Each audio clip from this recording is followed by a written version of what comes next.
Hola amigos, voy a hacer un nuevo experimento. The Wall Street Journal reports the comments came during Hegseth's first call with Mexico's top military officials. The paper reports he warned Mexico to deal with the collusion between the Mexican government and cartels, or the U.S. military could take action. The defense... Dice el video que este señor Hegseth hizo algunos comentarios de tomar acciones militares en caso de que se siga creyendo que hay una colusión entre el crimen organizado y el gobierno de México. El cálculo con la información consolidada de las fiscalías estatales a fin de mes y con la información completa de enero, que me faltan todavía 4 días, será de aproximadamente 73 homicidios dolosos diarios en promedio, como podemos ver ahí en la gráfica. Es decir, una disminución entre 2018 y 2025, si cerramos con esta proyección de 73 homicidios dolosos diarios, de cerca del 27% de disminución. A ver, vamos a ver esta gráfica. Dice asesinatos por país. Indonesia, .43, Emiratos Árabes, .46, China, que son 1,000 millones de personas, .53 asesinatos por cada 100,000 personas. Italia, .57, Holanda, .59, Suiza, .59, España, .62, Polonia, .73, Marca 1, Suecia 1.08, Túnez 3, India 3, Filipinas 6, Afganistán 6, Yemen 6.77, Paraguay 7.14, Nicaragua 7.19, Perú 7.91, Rusia 8.21, Irak 10 muertes por cada 100,000 habitantes, Uganda 10.52, es el número 31, Antigua y Barbuda 30, Costa Rica el 11, el número 28, República Central de África con 20 por cada 100,000 con 19, el número 19 global, Guatemala es el número 17 global con 22, Colombia número 16 con 25, Brasil número 14 con 27, México es el 13º país más violento del mundo con 29 asesinatos por cada 100,000 habitantes en 2024. Trinidad y Tobago, Bahamas, Nigeria con 34, Sudáfrica con 36, Venezuela con 36, Belice y Honduras con 38, Lesoto con 43, Jamaica con 43 y El Salvador con 52. Probablemente México es el país más poblado con tasas más altas, ¿no? Pues sí, México está por encima de Brasil y por debajo de Trinidad y Tobago, pero puede ser que sea uno de los países más grandes y más violentos del mundo. A ver, este video hace 10 meses dice: los carteles mexicanos crearon su propia crisis del fentanilo. Tijuana, notorious city of sin. A border town known as a gateway for narco-trafficking. Business is booming thanks to fentanyl, a synthetic opioid 50 times stronger than heroin, which has killed tens of thousands of people in the US. 50 veces más potente que la heroína. But people are now dying this side of the border too. And that is a problem for the cartel. They've unleashed a monster in their own backyard and they can't control it. Están matando a tu propia gente que te da de comer. Y esa no hay manera de saber si tienes fentanilo o no. O sea, no. Drug taking has been rife in Tijuana for years, but fentanyl is so strong and so addictive, it has caused a crisis unlike anything the city has seen before. Éramos como unos 3,000 o 4,000 adictos a la heroína. Empiezan saliendo y yo pienso que si quedamos unos 300, somos muchos. Estaba lleno el bordo, estaba lleno aquí, los callejones, estaba todo. Y ahorita ves si filtran los callejones y si hay 5 o 10 personas, somos bien pocos los que quedamos. Y casi la mayoría que queda son puros morros que van empezando, porque ya los viejos, todos los que éramos, vamos a decir lo que éramos bien adictos a la heroína, ya casi todos murieron, la mayoría. Es un tema muy grave, teológico. En realidad es un tema que tiene que ver con Dios. ¿Por qué tratarías de encontrar respuestas a la necesidad que tienes del hambre en sustancias, verdad? Y cómo es que llegas a quedar engañado pensando que eso te puede dar, o sea, que eso puede saciar tu hambre. By day, zombified addicts line the streets. During COVID, the border was closed for months, disrupting smuggling routes to the US. So cartels started selling fentanyl to local addicts, cut into other drugs like cocaine, meth, and heroin. They were testing the levels. Just a tiny amount of fentanyl can be deadly. There are few official figures, but thousands of people have likely been killed. O sea, obviamente cuando se escribió la Biblia había gente que utilizaba drogas. Mira lo que dice Efesios capítulo 5 versos 15 al 20. Tengan cuidado de cómo viven, no vivan como necios, sino como sabios. Saquen el mayor provecho de cada oportunidad en estos días malos. No actúen sin pensar, más bien procuren entender lo que el Señor quiere que hagan. No se emborrachen con vino, porque eso les arruinará la vida. En cambio, sean llenos del Espíritu Santo, cantando a salmos e himnos y canciones espirituales entre ustedes y haciendo música al Señor en el corazón. Y den gracias por todo a Dios, el Padre, en el nombre de nuestro Señor Jesucristo. Si yo apuntara a algún responsable de esta crisis es la iglesia cristiana, porque la predicación del evangelio tiene que incluir tocar estos temas, pues. No es que yo creo que no debería prohibirse ninguna sustancia por ley, pero el tema de las adicciones se trata es un problema espiritual que se trata a través del Espíritu Santo. Vean lo que dice la primera carta de Pablo a los Corintios, capítulo 3, versos 16 al 19.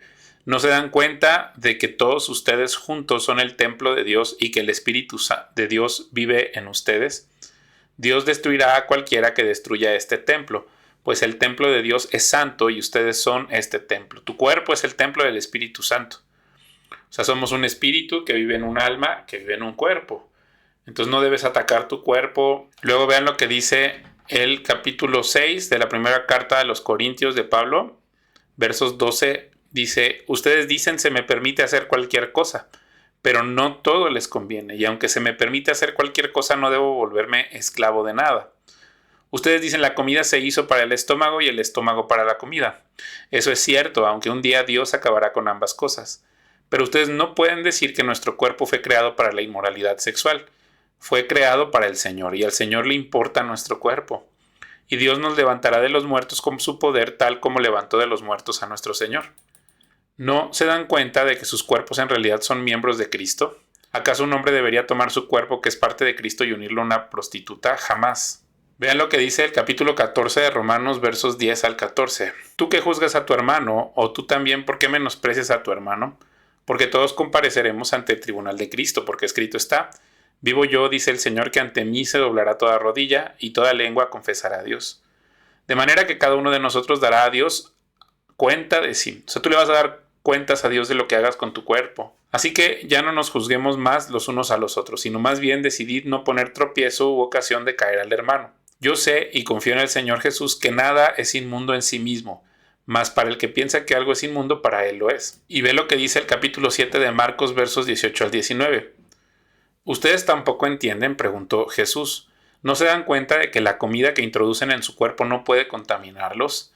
La comida no entra en su corazón, solo pasa a través del estómago y luego termina en la cloaca. Al decir esto, declaró que toda clase de comida es aceptable a los ojos de Dios. Y verso 20, y entonces agregó: es lo que sale de su interior lo que los contamina. Pues adentro del corazón de la persona salen los malos pensamientos, la inmoralidad, el robo, el asesinato, el adulterio, la avaricia, la perversidad, el engaño, los deseos sensuales, la envidia, la calumnia, el orgullo y la necedad. Todas esas vilezas provienen de adentro, esas son las que contaminan. Entonces yo pienso que es un error como que hacen los estadounidenses de criminalizar este problema, porque luego hace que todo sea secreto y no se pueda tratar de una forma adecuada. Hay que preguntarse qué es lo que lleva a estas personas a recurrir a estas sustancias y atacar el tema de raíz, que tiene que ver con el vacío espiritual que tienen estas personas por una falta de propósito, porque quizás fueron engañados por filosofías huecas, por mentiras, ¿verdad? Como el ateísmo, ¿no? Esas son cosas como de gente que no funciona bien su cerebro. One local morgue told me they still see overdose deaths daily, and that's just here in Tijuana. Mucha psicosis y mucho muerto. Eso es lo que es. The cartels are now trying to clean up their own mess. Too many dead bodies on your own doorstep is bad for business. I met one of the city's many drug dealers who told me the narco bosses have banned fentanyl. ¿Y ustedes tienen prohibido el uso del fentanilo en el perico, ese tipo de cosas, por ejemplo? ¿Por qué? Justamente por lo que pasó. Porque se acaban los clientes, se acaba la producción. Están matando a tu propia gente que te da de comer. But he tells me fentanyl is still rife. Smaller operations, not under cartel control, ignore the ban. Ya las cosas, y que son los mentados ninis, que no hacen nada, pues más que andar de vagos, y ven la posibilidad y ya andan queriendo hacer sus cosas. Y esos son los que andan, por lo regular, esos son los que andan matando a la gente. Local authorities have done little to intervene, so volunteers step in. This is Mark Rivera, known around here as El Enfermero Táctico, the tactical nurse. His identity is known, but on camera he covers his face. Everyone knows he used to work for the cartel, but his current relationship with them is not so clear. Desde la llegada del fentanilo, muchos de ellos ya se han quedado locos. Nosotros venimos a ayudar, a atender las consecuencias del consumo de las drogas. Es lo que hacemos nosotros, a dar esperanza. Pues muchas personas de casa están viniéndose para acá solamente a consumir, pero a veces se les gusta tanto estar viviendo aquí que ya dejan su vida social, su vida laboral, su familia inclusive. Pero no los va a ayudar si no sacia el tema del problema del vacío existencial que tienen estas personas. O sea, solamente presentándoles a Jesucristo es como ellos van a encontrar a la vid verdadera y al pan que sacia el hambre. O sea, esto que está haciendo no les va a ayudar a ellos. The nurse and his team hand out clean needles and drugs to his fentanyl withdrawal. He also provides emergency medical assistance. He was himself an addict and a dealer in this area. He knows everyone and everyone knows him. Yo también intenté ir a Estados Unidos, no lo logré. Yo aquí, todos los puntos que yo visito son puntos donde yo estuve tirado con la pata llena de moscas, con un cuerazo. Muchos canales de los que yo conocía, los veteranos ya no están ahorita. Muchos se fueron por sobredosis. Hermano, si estás viendo esto, tienes que arrepentirte y creer en el evangelio. O sea, no puedes hacer esto por simplemente tratar de cubrir tus pecados. Jesucristo ya pagó por tus pecados. Qué bueno que que saliste de este problema, pero la solución es compartirles el evangelio, hermano. The nurse wants to persuade addicts to get clean, but does not try to stop them taking drugs. He knows they will do it anyway. He says he just tries to make them as safe as possible. But whilst we are filming with him, we see just how quickly another dose can happen. Mario has injected heroin laced with fentanyl. Almost immediately there is a problem.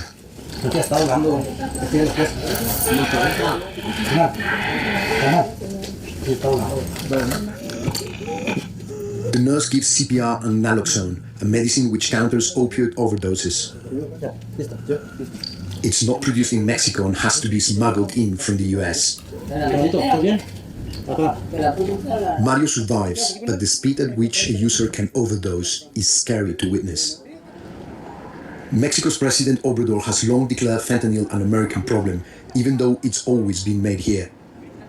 But fentanyl addiction is now spreading rapidly through the country from border towns like Tijuana. It's now so available, many American addicts cross here for a cheaper fix.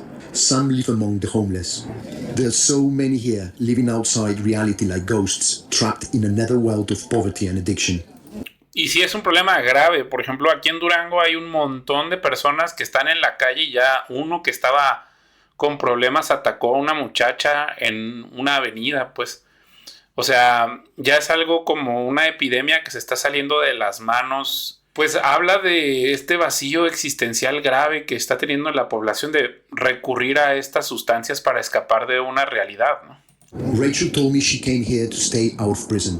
That's all America did to me, and I just wanted to be free, be able to walk. It's very hard to live in the street. As he does with everyone, the nurse tries to convince Rachel to go into his rehab center. Sometimes he succeeds, but as far as we know, Rachel did not go. This is the rehab center known as the Castle. Like many things in Tijuana, it's an open secret that the Castle is run by the cartel. Es el lugar a donde yo canalizo a las personas que rescatamos de la calle. While addicts do recover here, the cartel benefits too. Many are put to work or recruited before they leave, though no one will say that openly. Órale. The castle resembles a prison more than a treatment center. And in fact, residents are generally not permitted to leave until they are judged to be recovered. Aquí nos encontramos en el área de desintoxicación. Aquí todas las personas que van llegando al castillo son ingresados a este lugar. Pudiera ser un lapso de 10 días, 15 días, un mes o 2 meses, como con el caso del fentanilo. Mexico has been slow to acknowledge the severity of the fentanyl crisis within its borders. Pues sí, porque López Obrador no lo quiso aceptar, ¿no? The president has proposed a law banning its consumption, but it fails too little too late. For now, desperate addicts are in the hands of irregular volunteers like the nurse, and worse, at the mercy of the cartel dealers who caused the crisis in the first place. A ver, vamos a ver este video de Judy Grisel que dice que qué es lo que causa la adicción.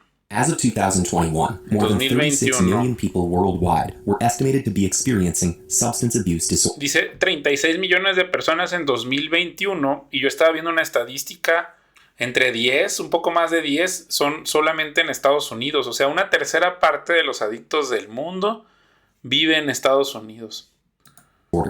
This condition spans a spectrum of patterned drug use that causes issues in a person's life.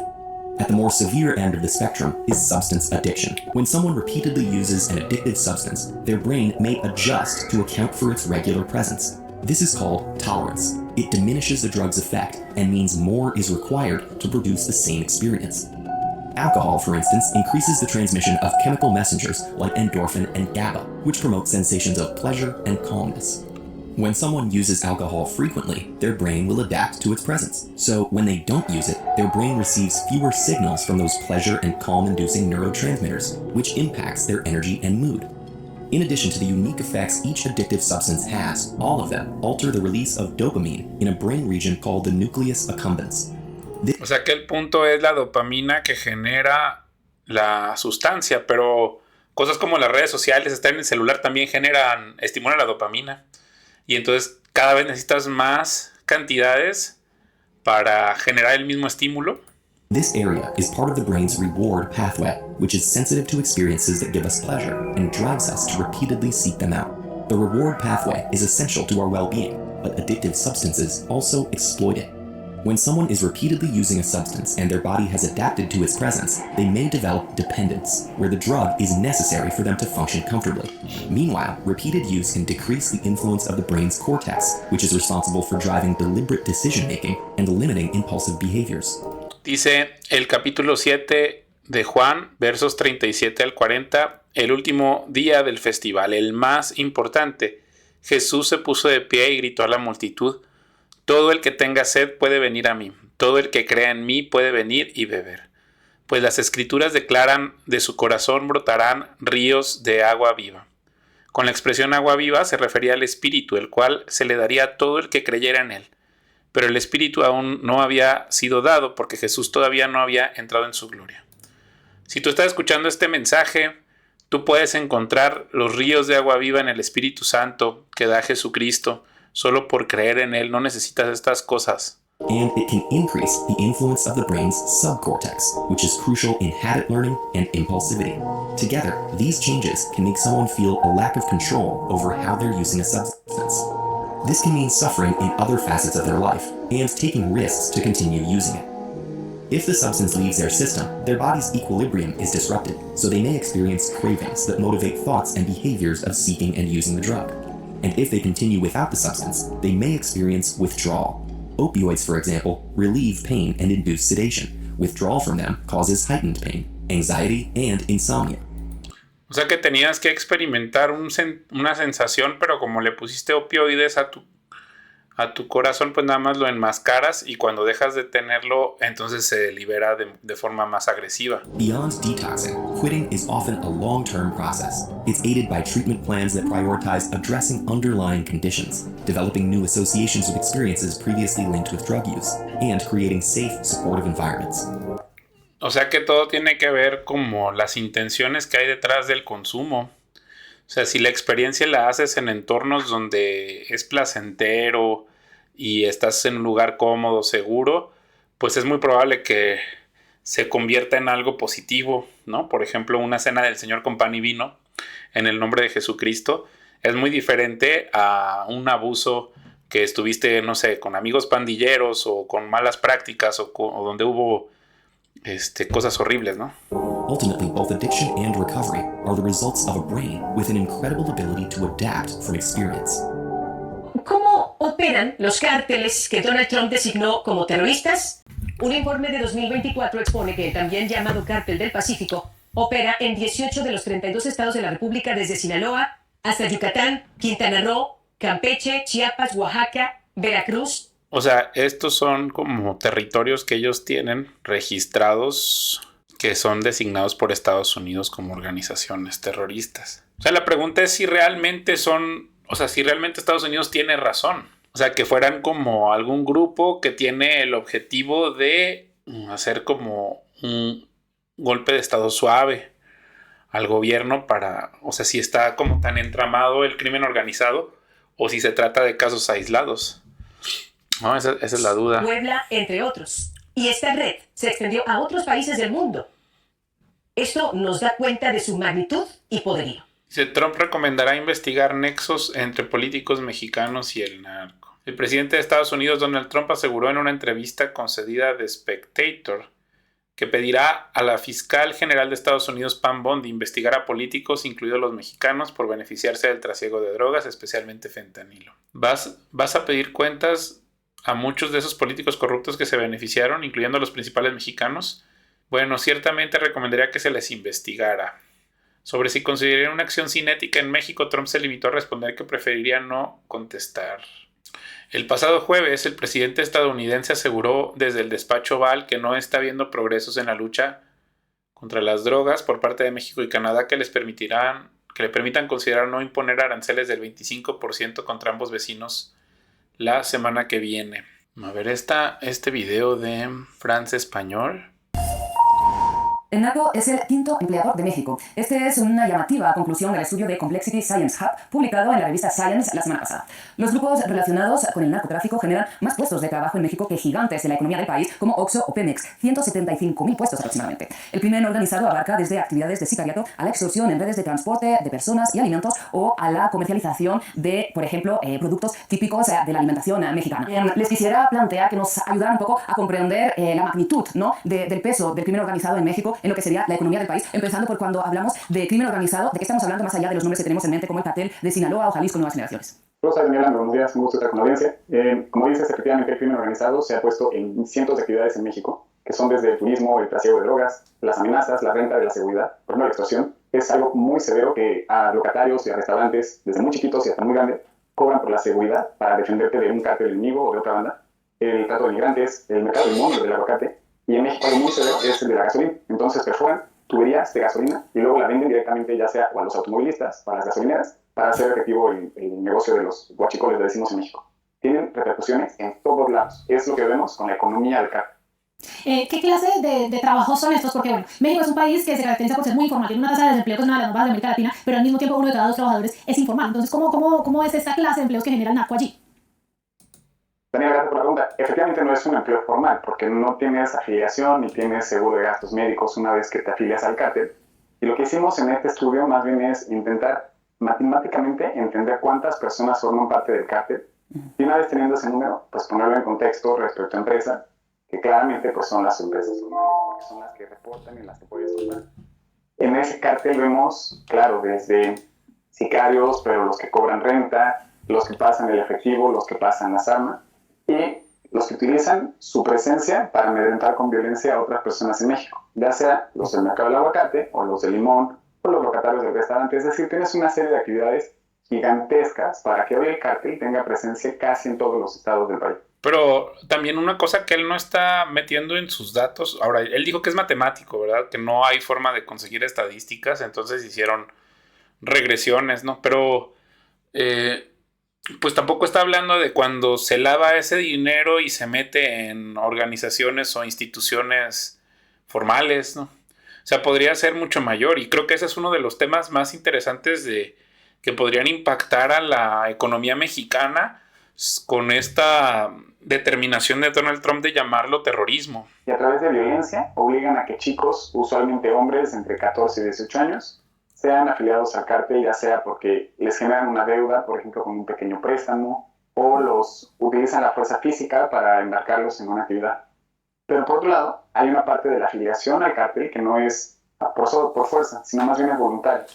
Y esta voluntaria es cuando el chico, también adolescente, le ofrecen un trabajo, ve la parte de pertenecer al cártel como algo admirable, le parece interesante o que tal vez conseguiría más ingresos si entra al cártel, y entonces pues busca maneras de afiliarse, ya sea que le ofrecen un trabajo, ya sea que le ofrecen como por ejemplo un guardia de seguridad. Entonces el chico va a las filas del cártel y del crimen organizado y dice, bueno, yo sí quiero trabajar en este cártel Jalisco Nueva Generación, por ejemplo. Entonces en México hoy en día vemos ofertas de trabajo a el cártel de las 4 letras, que es ese cártel Jalisco Nueva Generación, con ofertas de trabajo así para reclutar adolescentes.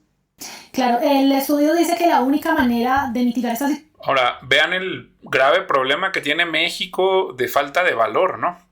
Que tú digas, es que no tengo otra opción porque la gente no se está dedicando a producir valor, porque eso que están haciendo no es un negocio. O sea, obviamente, a ver, el negocio es que te renuncies al ocio, pero estás haciéndole un daño a las personas, no estás creando valor, no estás creando tecnología, no estás atendiendo mejor al prójimo, en realidad solo lo estás atrapando en una mentira que es la adicción. Y es como muchísima gente de los mexicanos dedicados a eso. Eso podría explicar por qué México es uno de los países más violentos del mundo. Situación es frenar ese reclutamiento, pero también qué puede hacer el gobierno desde el punto de vista económico para formalizar empleos o para atraer a estos jóvenes que finalmente se están yendo a un cártel muchas veces por temas económicos. Por ejemplo, el tema de cuánto les están pagando y cuál es la brecha contra un empleo que les ofrecería OXXO o FEMSA. Pero el problema es que OXXO o FEMSA tampoco sus modelos son para producir todo ese valor que requiere generarse en la economía mexicana, porque ellos ya están trabajando a su capacidad. O sea, no podríamos esperar que el capital que está invertido en FEMSA o OXXO cubra todas estas necesidades que tiene el país de producción real económica. Ahora, no estoy diciendo que, o sea, México, el problema es que nosotros como vemos las fronteras políticas, pues quisiéramos encasillar el problema a las fronteras políticas, pero es un problema transnacional que ya se comparte en Estados Unidos y en México y que nos da indicios de que esto no podría operarse sin que las estructuras formales de la política no colaboraran. Efectivamente, a ver, aquí lo que nosotros hacemos es un ejercicio matemático. Entonces intentamos, sin mucha información de los cárteles, estimar cuántas personas están afiliadas y hasta el 2022 es el número que tenemos. Y al modelo, como son matemática, le preguntamos ¿y cómo se va a ver México en 5 años? Ahora, en matemáticas le puedes cambiar a los parámetros, entonces es como moverle el canal a la televisión o subirle al volumen. Lo que hicimos fue simular qué va a pasar en México en los siguientes 5 años. Y nos damos cuenta de que la tendencia va muy mal. De seguir los mismos pasos, México va a ser mucho más violento. Pero ¿qué pasaría si arrestamos más? Pues es una de las políticas que podríamos implementar. Incluso arrestando más, México va a ser más violento. Es decir, estamos muy lejos aún de que a través de arrestos detengamos la violencia del cártel. ¿Qué sí podemos hacer? Prevenir el reclutamiento. Que como dices es exageradamente difícil si el cártel les ofrece un ingreso mayor a las personas que están siendo reclutadas por el crimen organizado. Efectivamente es un reto, pero no solo es por ahí. El problema también es que las personas que están siendo afiliadas al cártel posiblemente no entienden bien a bien el riesgo al que se enfrentan. Para ponerlo en contexto, estimamos que una persona que está adentro del cártel tiene 95 veces más riesgo de ser víctima de un homicidio que una persona que está en México. Es decir, es 95 veces más riesgoso estar afiliado al cártel. Y ese para mí es el instrumento más valioso que tenemos para prevenir el reclutamiento. Pero no es un problema que se va a resolver racionalmente porque hay toda una ideología hedonista. O sea, es un tema teológico también. O sea, la gente cree que su vida no vale nada y que hay que vivir el momento y lo que alcancen a vivir, pero bien aprovechado por el hedonismo. Porque ahí es donde yo creo que sí hay un tema ideológico en estas estructuras. Pues alguien está promoviendo esa cultura para reclutar gente. Información, es decir, compartirles a estos chicos que una vez que se afilian, están sentenciando que muy posiblemente ellos, sus familiares, sus vecinos, terminen en, pues ya sea la víctima de un homicidio o en la cárcel. Rafael, bueno, y el presidente Andrés Manuel López Obrador contestó. Pero no, eso no te va a disuadir de meterte. Lo que te va a disuadir es que entiendas que fuiste creado a imagen y semejanza de Dios y que debes amar a tu prójimo como a ti mismo y que meterte en estas organizaciones no es amar al prójimo como a ti mismo, es realmente ser egoísta, creer que vas a tener unas riquezas que no se ganan, o sea que no es algo valiente entrar a este tipo de cosas, aunque está disfrazado de valentía. Lo narco, la narcocultura, la apología al delito está de moda una vez más. En el caso de las mujeres, se está quedando muy atrás que la moda buchona, la esposa del mafioso, mob wife como se le conoce en inglés, se ha considerado motivo de burla, de mal gusto. Antes, para las personas que vestían así, eran new money, o sea, pobres que se habían hecho ricos de repente y querían demostrarle a todo el mundo que ahora sí tenían dinero. Pero hoy está en súper tendencia no solo para mis paisanas sinaloenses o para las chicas de Medellín, sino a nivel internacional, sobre todo en TikTok, Latinoamérica y Estados Unidos. Hasta celebridades como la modelo Hailey Bieber, esposa de Justin Bieber, o Georgina Rodríguez, la novia de Cristiano Ronaldo, se han vuelto íconos de esta tendencia a vestirse como de esposa de capo. Igual la ha llevado Dua Lipa y hasta Kendall Jenner. Que más se vende es la ropa buchona, tenemos de todo tipo de clientes, pero hay mucha gente que va desde un abogado hasta un maestro y nos siguen comprando lo mismo. ¿Pero qué está pasando? ¿Cómo es posible que algo salido del narco y la mafia, considerado de bajo nivel tanto por los estadounidenses como el mundo en general, ahora se ha colocado como una de las grandes tendencias del 2024? Igual los correos bélicos están por todos lados, así que en este video veremos cómo este es un fenómeno que va mucho más allá de la ropa y la música. Es un video serio porque es un tema complejo que prácticamente no tiene solución o no se le ve fácil, pero no deja de ser muy interesante, porque no podemos hablar de la tendencia mob wife, de Peso Pluma, de la narcocultura, sin hablar de las razones sociales que lo están potenciando. Los latinoamericanos estamos exportando todo esto a otros países y no me siento precisamente muy orgullosa de eso, pero a la vez, algo que puede ser positivo en este caso es que estamos encontrando cierta dignificación, ya que esto se hace cada vez más mainstream. Para ponerles un ejemplo de cómo están cambiando las cosas y la percepción, tenemos la serie Breaking Bad, que inició en el 2008 y es considerada una de las mejores series de todos los tiempos. Y es que sí, la serie es muy buena, es muy interesante ver la historia de un profesor de secundaria mediocre que se convierte en un productor de sustancias súper poderoso, pero algo que considero negativo de la serie es cómo representó a los latinoamericanos. Recuerdo los personajes. Pero fíjense cómo habla de mediocre. Esas son palabras de la filosofía de Nietzsche, ¿no? Como llamarle mediocre cuando en realidad es muy digno ser maestro. Y en general yo he pensado mucho acerca de esta serie, cómo glorifica el convertirte en este tipo de personas, pero en realidad él no está produciendo nada, solo está destruyendo, hay muerte, y en realidad es un engaño. El humano no está hecho para hacer este tipo de... Esta vida no es una vida real. Otra es la película de Scarface, protagonizada por Al Pacino, sobre un narco cubano en Miami, y lo mismo, retrata a los latinos como personas ambiciosas y despiadadas. Pero, y es el punto de este video, ahora esos marginales, entre comillas, están por todos lados. Con Sofía Vergara protagonizando la serie Griselda en Netflix, una mujer que desafía los estereotipos y se muestra muy fuerte en circunstancias difíciles. ¡Yo soy Griselda Blanco! Que su actuación ha sido tan buena por las críticas que he escuchado que se dice que va a ser nominada a un premio Emmy. Maletica, nosotros tenemos el poder de devolverle la emoción a esas vidas aburridas. Tendencia mob wife. Durante los años de pandemia y todavía hasta el 2023, lo fuerte era el minimalismo. El menos es más, el maquillaje muy mínimo, joyería al mínimo, los colores neutrales, con ropa nada extravagante, con el cabello recogido, muy bien peinadito. Todo esto respondiendo a la incertidumbre de la época, que teníamos los recursos limitados por la pandemia. Es muy interesante cómo también las tendencias se van adaptando. Pero hoy, que afortunadamente ya salimos de eso y hemos regresado a la normalidad y también al pensamiento de compra, compra, compra, acumula, acumula, no pasa nada, pues también estamos regresando al maximalismo. Estrictamente la moda mob wife no solamente viene de los latinoamericanos, sino también de la mafia italiana principalmente, de hecho, y lo que está de moda es el cabello más relajado. Han regresado las uñas esas cuadradas con manicure French, de esas de los 2000, o las uñas rojas, el animal print de pies a cabeza de todos los tipos, cebra, chita, tigre, la joyería extravagante dorada, los ojos ahumados, abrigos oversize, así como este, preferiblemente de pieles de animales, pueden ser falsas por supuesto, o hasta originales. Qué feo que eso se ponga de moda. Los tacones, todo lo que haga a una mujer parecer empoderada e intimidante. Supuestamente por tutoriales que se han viralizado en TikTok, la clave está iniciar vistiendo toda de negro como si fueras a ir a un funeral y después vas agregando todo lo demás. Y también cuando se ponen la joyería se ponen a decir cosas como que pareciera que te lo dio tu amante o tu esposo criminal en tu cumpleaños o su aniversario. O tenemos que aplicar el corrector de ojeras como si estuviéramos cubriendo los secretos de nuestro marido. Es increíble la inspiración. Y no es que vestir así esté mal, o sea, para empezar que cada quien se vista como quiera, y también de vez en cuando para las mujeres el hacernos nuestro smokey eye, que el animal print, que el abrigo grande, sí te da como que cierta seguridad en ti misma. Yo me puse esto hoy más o menos inspirado y dije, ¿dónde quedó la del chongo de ayer? Pero el problema creo que sí está en romantizar una vida de criminales en la que nadie es feliz. Principalmente para las mujeres, la mayoría de las esposas de los mafiosos, y se lo dice alguien que conoce del tema porque soy de Sinaloa, viven en una infidelidad flagrante. Muchas incluso son víctimas de violencia física y psicológica y están como atrapadas en ese mundo que no se pueden ni atrever a ver a otro hombre porque terminan ellas, ya saben, muertas y el otro hombre también. Así que si les acudimos un poquito a ese glamour, veremos que hay un infierno debajo. La música.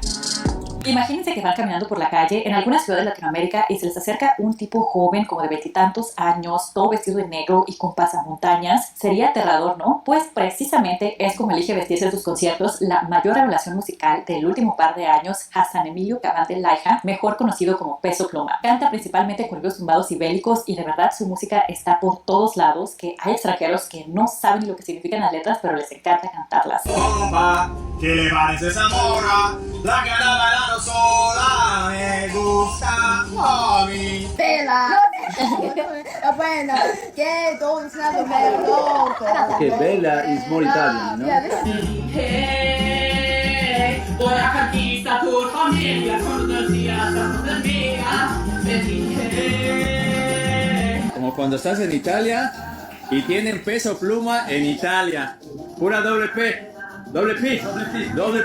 Y Peso Pluma, sí, sí. Aparece en todos los top mundiales y hasta en la lista de los más escuchados de Spotify del expresidente Barack Obama. ¿Lo pueden creer? Y ha destronado a Bad Bunny como el artista más escuchado. Y es que a Bad Bunny le cayó la maldición Kardashian, al parecer. Tengo un video que de verdad es súper interesante sobre ese tema, que ojalá lo vean después de este. Pero además de Peso Pluma, otros artistas que igual están cantando este tipo de canciones son Natanael Cano, Junior H, Fuerza Rígida. En Chile anda muy de moda el narcopop. Y hablando específicamente de Peso Pluma, todos los artistas quieren colaborar con él. Y curiosa y sorprendentemente, de las canciones que hacen colaboración se vuelven en las más exitosas de ese artista. Es todo un fenómeno, principalmente en los adolescentes, quien es la mayoría de su público. Antes de comenzar con este video, quiero decir que amo y aprecio mi vida, y si aparece en las noticias que me encontraron sin vida por resbalarme encima de 7 balas, no les crean.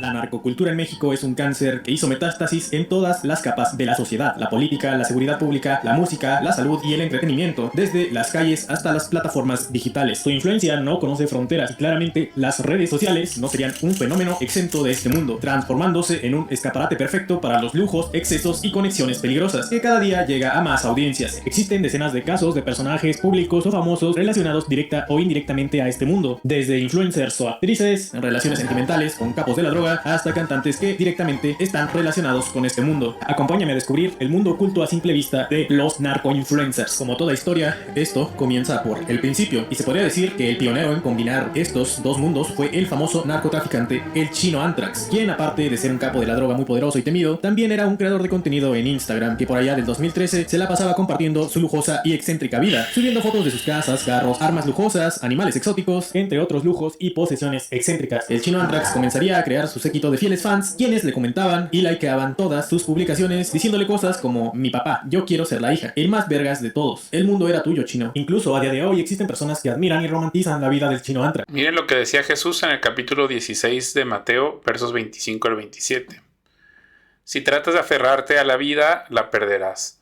Pero si entregas tu vida por mi causa, la de Jesucristo, la salvarás.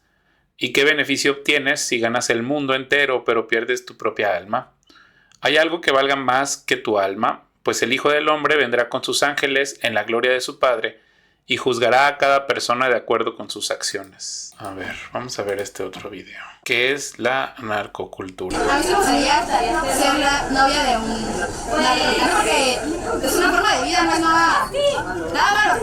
Un adolescente habla de que sueña con ser la novia de un narco porque no tiene nada de malo. Un cantante sale con su bazooka al escenario. Un político es amenazado con que acabarán con su vida si no abandona el puesto y dimite. Un forense recorre las localidades levantando cuerpos, y un artista canta narcocorridos pero jamás ha visitado ni conoce México. A través de estos personajes y de unos cuantos más, el director israelí Saul Schwartz firma su ópera prima, un documental titulado así. Ay, bendita censura. Yo creo que es el último.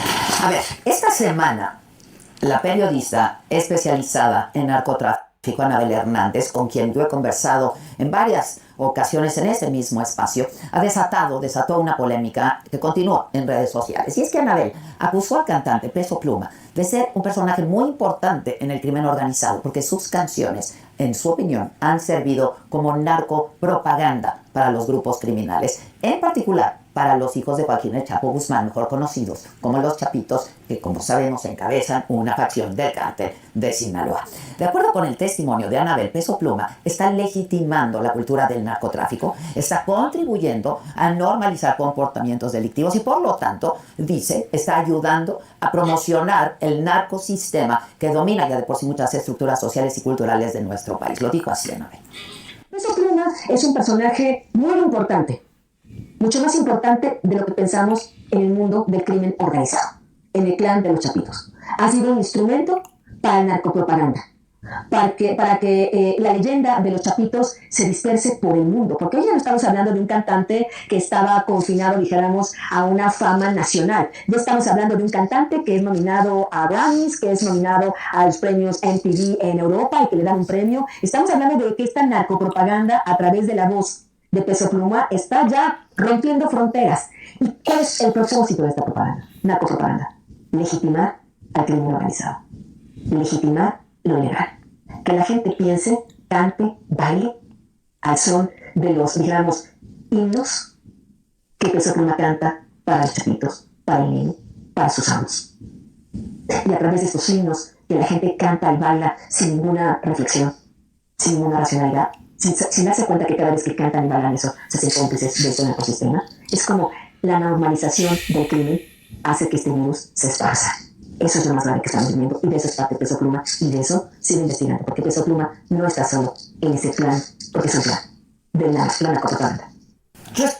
Pues es que, o sea, en cierta forma, si ya lo ves de esa manera, pues sí es ya cuando usa el término himnos, pues sí está hablando como una especie de ideología, ¿no? Casi hasta una religión donde Cristo no está en el centro, obviamente. Si la gente se arrepintiera y creyera en el evangelio, abandonarían las filas de esa religión.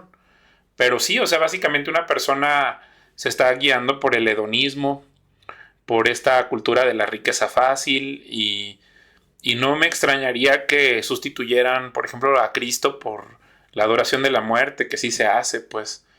Que justo es interesante cómo la adoración de la muerte surge en 1930, en los años 30, por Lázaro Cárdenas, que la instituye a través de Diego Rivera y otros intelectuales que para hacer una propaganda, porque alteraron las nociones que tenemos de la cultura prehispánica donde no se adoraba la muerte. Espero que eventualmente en próximos días podamos hablar con Anabel Hernández sobre sus investigaciones acerca de ese personaje y de los corridos y del patrocinio. Y algunos narcotraficantes pueden darle a estos músicos. Estas declaraciones suyas, por lo pronto, ya avivaron una discusión seria en un México como el nuestro, dominado por la violencia y por el crimen organizado. Y me refiero al tema de la narcocultura.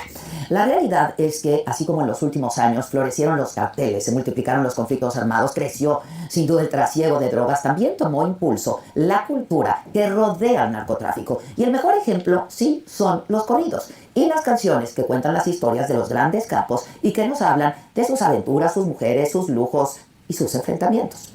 Pero también es... O sea, y ahí es donde yo creo que de alguna manera Donald Trump tiene razón en clasificarlos como algo ideológico.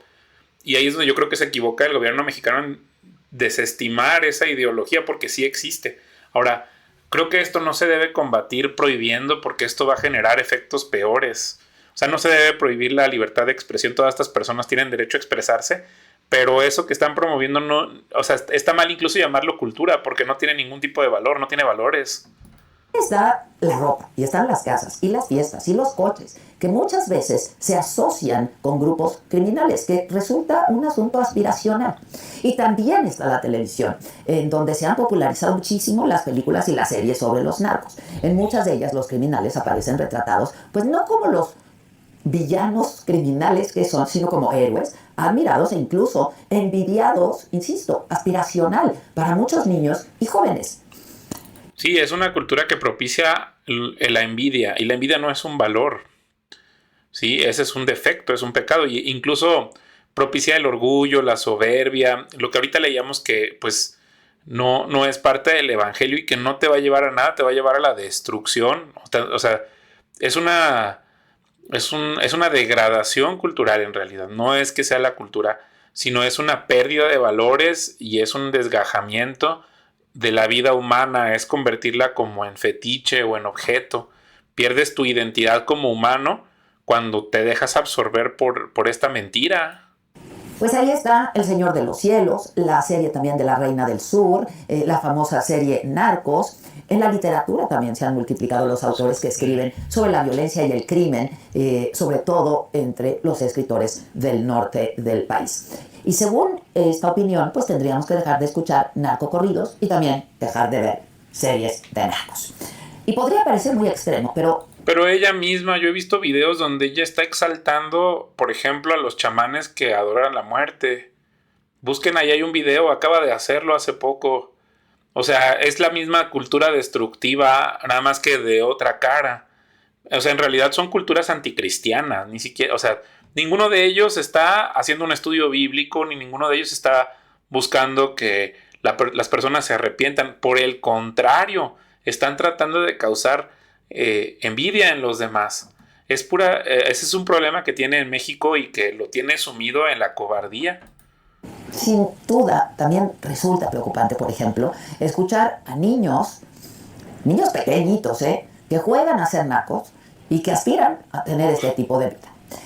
Y hay la otra parte, los más cínicos, que opinan que debemos aplaudir los logros de los narcos y que no hay ningún problema con fomentar una cultura como esta. Y en medio, entre estos dos extremos, hay un montón de opiniones, todas de ellas parcialmente y en cierto sentido válidas. Hay quienes creen, por ejemplo, que la narcocultura solamente es un reflejo de la realidad. Yo pienso eso, de la realidad que vive el país. Nosotros, no, la iglesia cristiana no está en medio. O sea, en realidad todo eso está en la cultura anticristiana y enfrente está la iglesia, que es la que guarda la verdad. Mira lo que dice la primera carta de Pablo a Timoteo en el capítulo 3, versos 14 y 15. Aunque espero verte pronto, te escribo estas cosas ahora para que si me retraso, sepas cómo deben comportarse las personas en la familia de Dios. Esta es la iglesia del Dios viviente, columna y fundamento de la verdad. Sin duda alguna, el gran misterio de nuestra fe es el siguiente. Cristo fue revelado en un cuerpo humano y vindicado por el Espíritu, fue visto por ángeles y anunciado a las naciones, fue creído en todo el mundo y llevado al cielo en gloria. O sea, no tiene nada que ver lo que predica la iglesia cristiana en cuanto a la verdad, que Cristo fue recibido en gloria y que ahora está en el santuario y es juez sobre todas las acciones que hacemos y que les vamos a tener que rendir cuentas a él. Y que quizá cuando México se pacifique, la cultura del narco va a desaparecer. No. Hay quienes consumen productos de la narcocultura de manera crítica o disfrutándolos, pero sabiendo que no es lo mismo leer una novela de Elmer Mendoza o bailar a Peso Pluma en una fiesta que dedicarse a actividades criminales. Muchas mujeres son especialmente críticas con la narcocultura porque muchas veces la cultura del narcotráfico también es una cultura machista en la que los hombres tienen que demostrar su hombría a través del derroche y de la violencia y de las mujeres. Muchas. Y dentro de este escenario, las mujeres aparecemos como objetos de consumo de los narcos. No, acabamos de ver a la otra chica que hizo su video de que hay mujeres que se visten así y que forman parte, que también están de acuerdo con esa cultura mob wife o algo así, ¿no? Este asunto es tan relevante que por ello es tan polémico. Luego de que la alcaldesa de Acámbaro, Claudia Silvia, calificara el ataque como narcoterrorismo, el gobierno federal rechazó que esto sea terrorismo. Esto es por una disputa de territorio, esto es por droga. No, el terrorismo tiene tintes ideológicos, religiosos, etc. Aquí es una disputa de dos grupos delincuenciales para pelearse entre ellos y amedrentar a la autoridad. Pero claro que tienen tintes ideológicos, es lo que acabamos de ver. Claro que tienen tintes religiosos, solo que no es una religión de la muerte. No, o sea, ellos adoran a la muerte. Claro que es ideológico lo que están haciendo. A ver, vamos a ver este último. Hace unos días se desató una terrible situación en México. Específicamente en Culiacán, Sinaloa, en un operativo que constó de 30 patrullas, se realizó la detención de Ovidio Guzmán, hijo del ya preso Chapo, famoso narcotraficante mexicano. Esta operación fue fallida, ya que no se tratan. Era increíble ver las calles de Culiacán llenas de maleantes con armas de fuego caminando como si las avenidas fueran suyas. En este video no voy a hablar sobre lo que pasó, ni planeo debatir sobre el plan tan polémico realizado por la seguridad en desacuerdo con él. Lo que pasa es que Diego Luna interpretó el papel de un narcotraficante muy poderoso en el país en la serie Narcos México. Este papel fue el de Félix Gallardo, conocido por ser el líder del cartel de Jalisco en los años 80. Y yo no estoy tan de acuerdo con estas afirmaciones, por dos razones. La primera, y es la que quiero dejar fuera de una vez, es que Narcos, en su temporada especial de México y en sus 3 entregas inspiradas en Colombia, se distingue de sobremanera a otro material referente al narcotráfico. Empezando porque la historia está contada desde el lado, entre comillas, bueno. Los agentes de la DEA son los que cuentan, a su conveniencia o no, la historia de los cárteles. No se trata de Félix Gallardo, no es una historia de Pablo Escobar. Todo gira alrededor de los hombres que capturaron a estos delincuentes y cómo lograron su cometido. Aún sigue estando la otra vertiente. Sea contado por el lado que sea, sigue siendo contenido de narcos, narcocultura. Y aquí la pregunta es, ¿esta narcocultura es parte del problema? Empecemos por definirlo. Llamamos narcocultura al mundo que rodea al narcotráfico y lo dramatiza para su explotación comercial. Existen cientos de series inspiradas en grandes capos de la droga. Regularmente, estas están enfocadas en la... O sea, no es cultura, pues. Es una degradación cultural, pero es nada más como para un medio propagandístico, pero sí tiene ideología que es el hedonismo. La vida llena de excesos y contrabando que manejan estas personas. Y la violencia. Los mismos delincuentes y participantes de estos cárteles se han declarado fanáticos de sus productos. Por otro lado, tenemos a la música, parte fundamental de esta definición, ya que se sabe que muchas de estas canciones están mandadas componer por los mismos narcotraficantes. Existen demasiadas, pero demasiadas canciones que relatan algún problema, situación o vida de uno de los capos. Yo particularmente no suelo escuchar esta música. Claro, hay algunas excepciones. Puedo llegar... Pero en realidad esto es tradición oral, pues, o sea, es algo que es inevitable que surja porque el humano así le gusta expresarse y va quedando asentado en los testimonios de las personas. A hacerme de la vista gorda con canciones que disfruto mucho y que sé probablemente fueron hechas especialmente por el mandato de un narco. Está supongo que en las presentaciones. Así es. ¿Cómo saben, se le pregunta a otras gentes, cómo sabes si un narco te está pidiendo que vayas a una fecha y que toques para los 15 años o para Oiga, no venga yo. Consumo promedio. Estas están repletas de huidas, infidelidades, traiciones, tiroteos, negocios y poder. El punto de las personas que atacaron al actor mexicano y que en general están en desacuerdo con la exposición de la vida de estas personas es que programar en la gente más inmadura la idea de que cometiendo actos ilícitos se puede alcanzar una vida así de plena es algo factible. Personajes como el pirata de Culiacán, un adolescente acabado por los excesos y famoso por hacer tonterías en fiestas, fueron víctimas de este apoyo inmesurado al narcotráfico. Fue un chico que creció como parte de esta cultura pensando que al gritar y tomar acciones parecidas a las de un mando de la mafia lo harían ver poderoso y su ego se vería enaltecido. Y fueron estas mismas acciones las que acabaron con su vida. Y ejemplos como este hay muchos, en las mismas... Pobre muchacho, ¿no? O sea, todos estos... Es que en realidad todos son como víctimas de una cultura de orgullo y de soberbia. O sea, hasta que no se arrepientan de sus pecados y vuelvan a Cristo, van a poder experimentar la vida verdadera.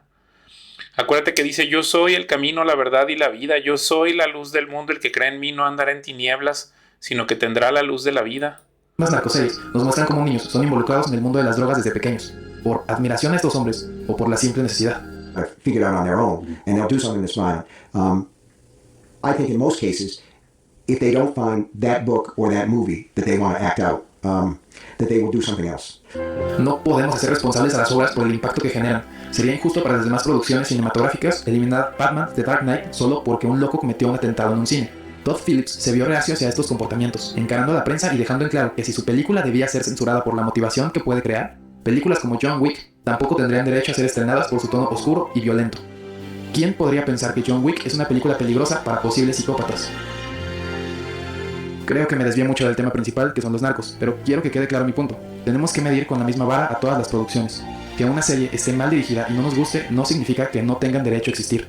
Un contenido nunca será culpable del tipo de consumidor que genera. Al final, por mucho que lo pienses, te vas a dejar influir solo por lo que tu mente piensa que le conviene. El problema viene desde la educación. Si te sientes inspirado y motivado por la vida fácil, es porque probablemente no entiendas el valor del trabajo. Y sea cual sea tu caso, por favor, no culpes a la producción. Bueno, hasta aquí... me gustó, muy bien, tiene razón él. O sea que ya es el pecado que cada quien trae en el corazón, que no es el contenido el que... Pero, sin embargo, sí hay una ideología.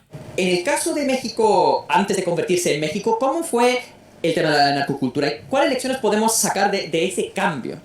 Claro, tiene que ver con el asentamiento del narcotráfico, porque nunca se da de un momento para otro. Siempre es un proceso muy progresivo que podemos ver, o sea, por ejemplo, en México empezó en los años 20, ¿no? Entonces, hasta llegar a lo que consideramos hoy, claro. ¿No? Entonces, imagínense todos los años que pasaron antes de que México... O sea, que es un efecto que surge después de la Revolución Mexicana. O sea, casi se puede decir que es la dirección que toma el país mexicano después de la Revolución. Se convirtiera en México, ¿no? Lo que estás diciendo. ¿Cuáles fueron los primeros antecedentes? Bueno, tiene que ver también, por supuesto, con la geografía, con el hecho que está al lado de Estados Unidos. Tiene que ver con políticas gubernamentales también, en un momento dado, en que Estados Unidos y México llegaron a ciertos acuerdos para producir drogas, sobre todo después de la Segunda Guerra Mundial.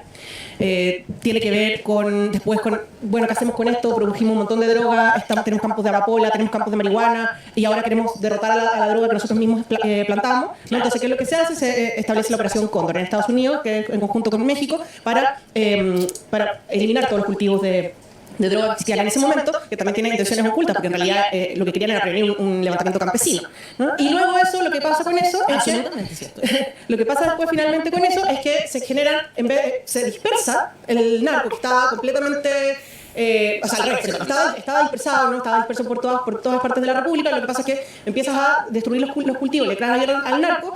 Esto estoy hablando antes de la guerra contra el narco de Felipe Calderón, estoy hablando de los años 60, 70, y se empiezan a congregar, y ahí entonces donde tenemos el nacimiento de los primeros cárteles, que es el cártel de Guadalajara, ¿no? Y después del cártel de Guadalajara empieza ya, o sea, hasta ese momento todo funcionaba relativamente bien también, porque el Estado ya era un narcoestado, pero que era el que controlaba la producción. Y se privatizó con la creación de los cárteles, ¿eso es? Más bien en ese momento el Estado todavía tenía injerencia en el sentido de controlar, es decir, como, bueno, esta es tu plaza, este es tu territorio, este es el cártel de Sinaloa, este es el cártel de Ciudad Juárez, este es el cártel de Tijuana, cada uno tenía su lugar y no te metías con la población civil.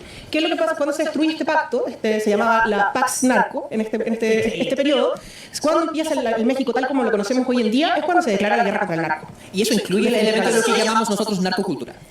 Claro, lo que nosotros tenemos que llamar narcocultura, lo que es la narcocultura es la vida, costumbres, hábitos, el ecosistema de vida de los narcotraficantes. Eso es la narcocultura. No es lo mismo que, por ejemplo, la narcoficción o cómo nos afecta a nosotros. Tampoco es lo mismo que el narcotráfico. Claro, son cosas distintas, pero una no podría existir sin la otra, digamos. Por supuesto. Pero al revés. O sea, uno puede tener narcotráfico sin narcocultura. Por eso estoy presentando las fechas de en qué momento empezamos a hablar de narcocultura. En qué momento llegan a una masa crítica, a una masividad a tal nivel que hablamos, ya, ahora está narcocultura. Esto con Felipe Calderón. O sea, un poquito antes, yo diría que incluso fue con el cártel de Guadalajara, que empiezan ciertas costumbres que hoy se hicieron más famosas, ¿no? Por ejemplo, el tema de los zoológicos, toda la narcoestética, aparte con el cártel de Guadalajara. Y claro, porque se empiezan a visibilizar también. Antes eran más piola, como que se jactaban menos públicamente de las formas de vida que llegaban. Hoy día pero hoy día es completamente transparente, y no solo transparente. Además es, yo diría, tiene una cosa de... digamos la verdad, uno pasa por una casa y dice, esta es casa de narco. O sea, ya a ese nivel de que entendemos un código. E incluso de aspiracionalidad, porque hay mucha gente que gracias a eso que ve de los narcos es que genera esta aspiracionalidad. Mira, también me gustaría ser parte de esto, me gustaría tener acceso a esto, y creo que eso lo da mucho el que hoy día veamos como viven los narcos. Hace 50 años probablemente también existían, pero estaban bien escondidos y bien guardados. Y además porque tenían otra idea, era mucho más paternalista. La idea de los narcos antiguos era cuidar a la población, de protegerla, de ser los vecinos generosos, porque también generaban alianzas. Bueno, Pablo Escobar nace así, llega donde no está el Estado. El Cabro Carrera también, es nuestra propia historia. El Cabro Carrera en Chile. Volvamos a Chile. Un poco para acá te quiero traer. Entonces parece como que se fusionó, ¿no? Todo este poder,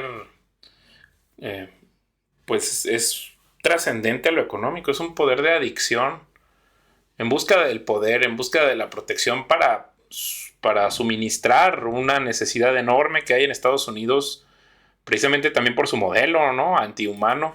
Vean esto. The Wall Street Journal says Elon Musk's drug use is worrying executives and board members at businesses he runs. The journal cites witnesses saying Musk has used LSD, cocaine, ecstasy, and psychedelic mushrooms, often at private parties. Musk said in August he had a prescription to use ketamine as an antidepressant. O sea, esta persona es al que le están dando el control de la seguridad de Estados Unidos y hacer el dodgy, ¿no? Dice, abuso de drogas ADHD en aumento entre los banqueros de Wall Street.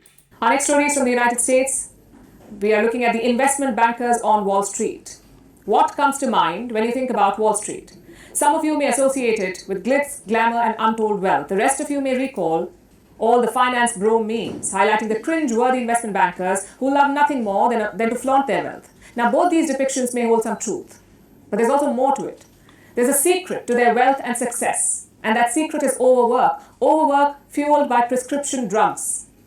And this is leading to all kinds of problems, heart problems, addiction, even death. Here's our report. Órale. We aren't asking you to sympathize with finance bros. That isn't what this story is about. Instead, we take a look at the system, the environment that gives birth to successful Wall Street bankers, and how it treats the people who don't make the cut. Some new reports have come out, and they highlight a growing problem on Wall Street. The rise of an ADHD drug epidemic.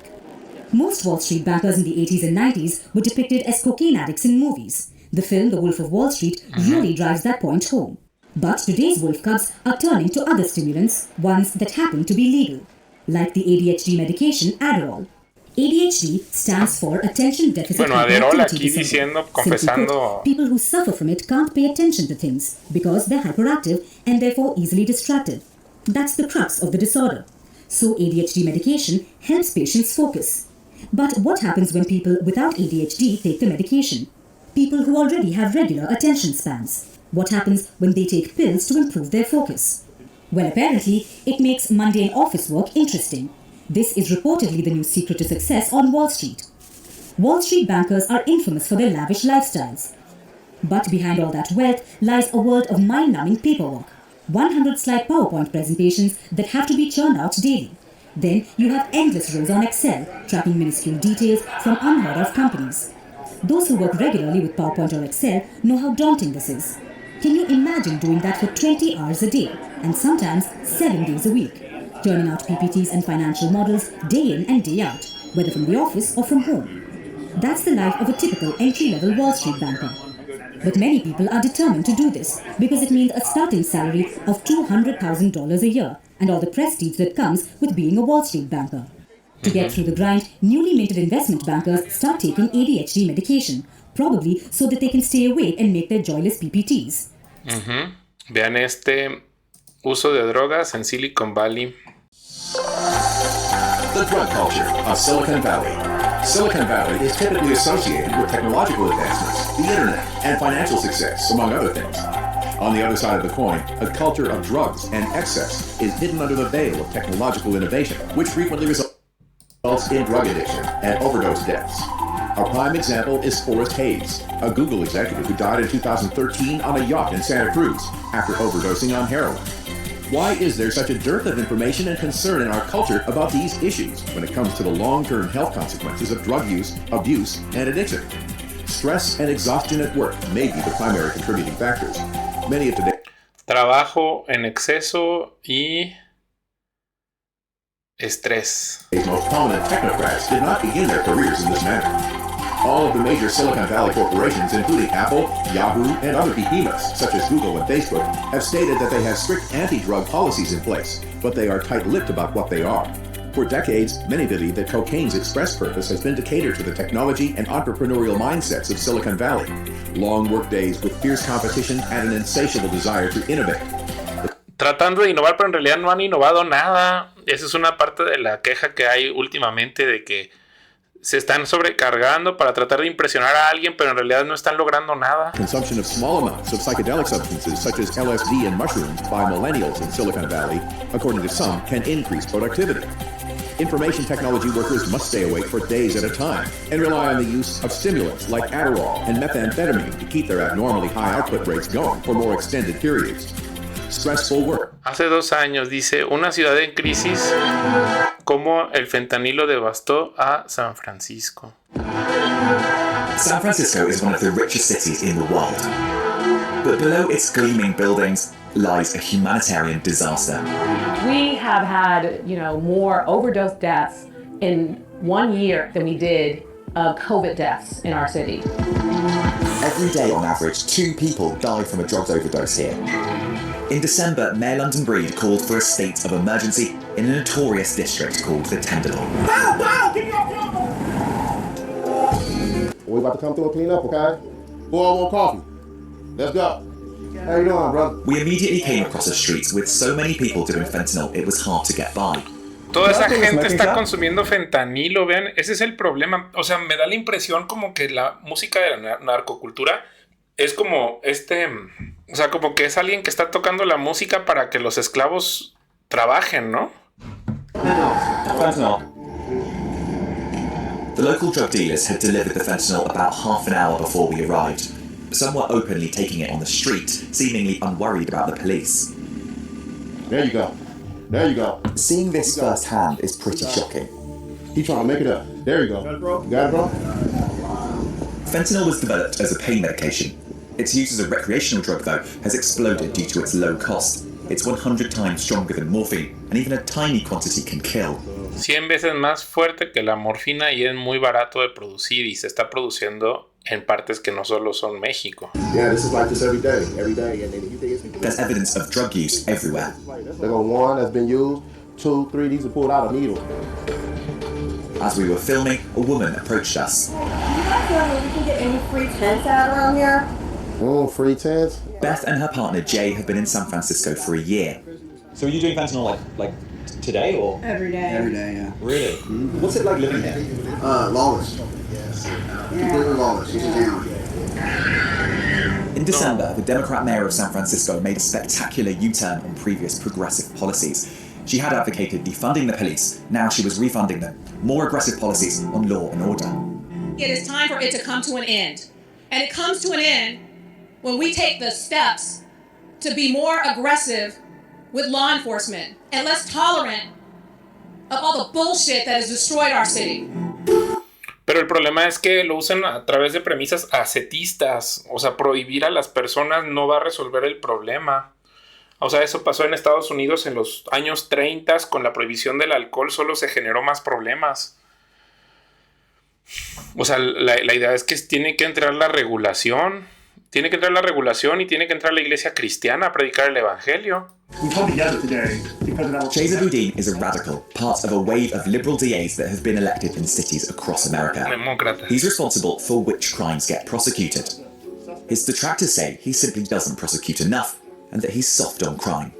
This is an issue we can't prosecute our way out of. The history of the war on drugs tells us that. We need real investments in housing, in treatment on demand, on mental health services, on harm reduction, and no, gastar tanto en tratamiento tampoco va a resolver el problema, solo los va a meter en una crisis de deuda, porque las personas no se están arrepintiendo. Doubling down on a failed war on drugs is never going to solve those problems. But London Breed argues that the city's compassion has been mistaken for weakness. We have services. If you look at what we spend in San Francisco per resident compared to any other major city in this country, I bet there is no comparison. So we're making the investments. The investments alone are not going to combat the challenges that continue to exist in the city and especially in the Tenderloin. These two politicians are the most important in the city, both Democrats remember, and yet they simply don't agree on how to solve San Francisco's issues. While politicians argue about how to tackle these problems, some worry that time is running out for their loved ones. Jackie's son Corey is living on the streets of San Francisco. I know that he's overdosed before and been revived with Narcan, so just one little mistake. Jackie hasn't seen or heard from Corey in 2 months. She's come to the Tenderloin to try to find him. Those are dealers over there. I don't see him over there. Let's go this way. I'm looking for my son today. Have you happened to have seen him? Look at me. You been out here for a while? Yeah, he has been. We're not having much luck, but then a glimmer of hope. I'm looking for my son who's out here. His name's Corey. That's Corey, yeah, that's Corey. I know. Yeah, I know Corey very well. I see Corey all the time. When's the last time you saw him? Yesterday. Did you see him yesterday? Was he here in San Francisco? Was he? Okay, he was here. Can you just tell him his mom's out here looking for him next time you see him? Everything okay? Everything's okay. I just really miss him. That might be him right there.